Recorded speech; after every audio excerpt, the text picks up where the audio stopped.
What's going on, everybody? It's EricRayweather back here, and in today's video I'm going to be going over the latest roster / ratings update for Madden 20. This is the second to last roster update of the year, I believe, and then they'll probably do one more after the Super Bowl, which will probably, for the most part, just involve the Super Bowl teams. They might include some other players. They might do like one final sweep of all the rosters and just kind of slightly adjust some people here or there that they think might not be accurate. But other than that, that's going to pretty much be it for the year.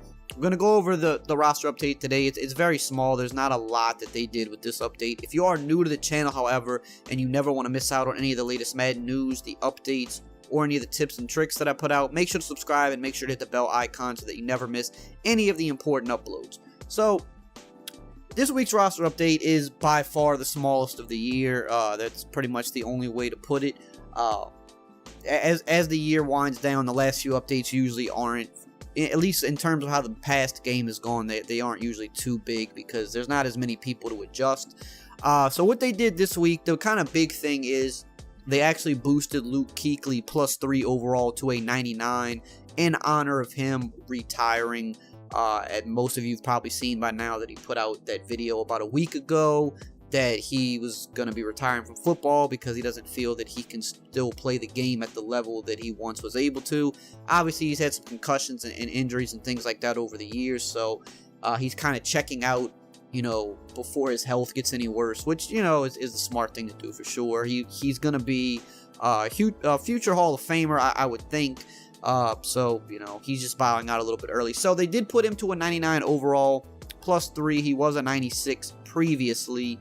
I don't know if they're going to leave him there for the whole year or if they're just going to do it for that 1 week like they normally do. Like, you know, when somebody breaks a record or something like that, they boost him up to 99 for a week. I don't know if they're going to do the same thing with Luke or if they're going to actually leave him there for the rest of the year since he retired. I guess we'll find out with the next roster update. But for the meantime, at least, he is going to be a 99 overall. They also boosted Nick Chubb +1 to a 92 overall. I could be wrong, but I want to say within the last week or two, I want to say it was last week, but within the last week or two, I feel like they dropped him 1 overall, and now they're putting him back up, which is just weird to me because he hasn't played since, obviously, you know, the end of the season, but yet he went down and back up somehow. Don't know how. I don't know. Maybe EA did it. Maybe they put him down by accident the other time. I don't know. Maybe they boosted him up for some other reason. Who knows? I don't know why they do the things that they do. Tyrann Mathieu went up +1 as well to a 91 overall. He's had a really good season and a really good postseason. Had a good game against the Titans, so he's now to a 91 overall. Definitely think he'll be getting some superstar abilities, maybe even an X Factor when they do the next title update, because he's kind of due, as he's been one of the best defensive backs in the league this year. And he's always been one of the better defensive backs, but this year specifically, he definitely kind of elevated more than he had been in the past couple years. Raheem Mostert went up 2 overall. I mean, we all saw what happened when he did to the Packers. I mean, just tore him up, over 200 yards rushing.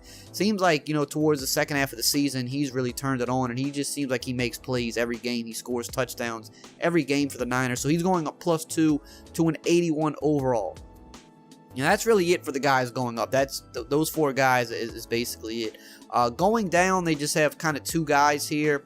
One is going to be Derrick Henry. I know some people probably don't like to see that just because he's had such a great year and people have felt like he's been underrated all year. But for the first time in a while, he was held somewhat in check by the Chiefs. He was held under 100 yards after he had just been routinely running for like 200 plus for the past few weeks. The Chiefs did kind of keep him in check, so he does come down 1 overall point to a 91. He's still one of the highest running backs in the game. Definitely think he's another guy that's going to be getting a slew of abilities and probably an X factor with the next update. So he's still in a good spot, but he did drop down 1. And then Frank Gore, for some reason, again, yeah, I'm not sure why, but he drops down 1 overall to an 80. You know, he didn't play last week, so don't know why he's going down. But that's basically it. This roster update was very short. They didn't do too much with it. Like I said, we'll probably get one more. I don't think they're going to do one this coming week. from the Pro Bowl. Maybe they will. I don't know if they normally do that, but there'll definitely be at least one more after the Super Bowl, and that's going to be it. So that's it for today. Real short video because there's not really that much to talk about. Stay tuned for the the upcoming title update. That should be coming very soon. Did a video on that. If you want to check it out, I'll post it below of the things that you can expect to be coming within the next week or two. So hope you enjoyed the video. As always, I will see you guys next time.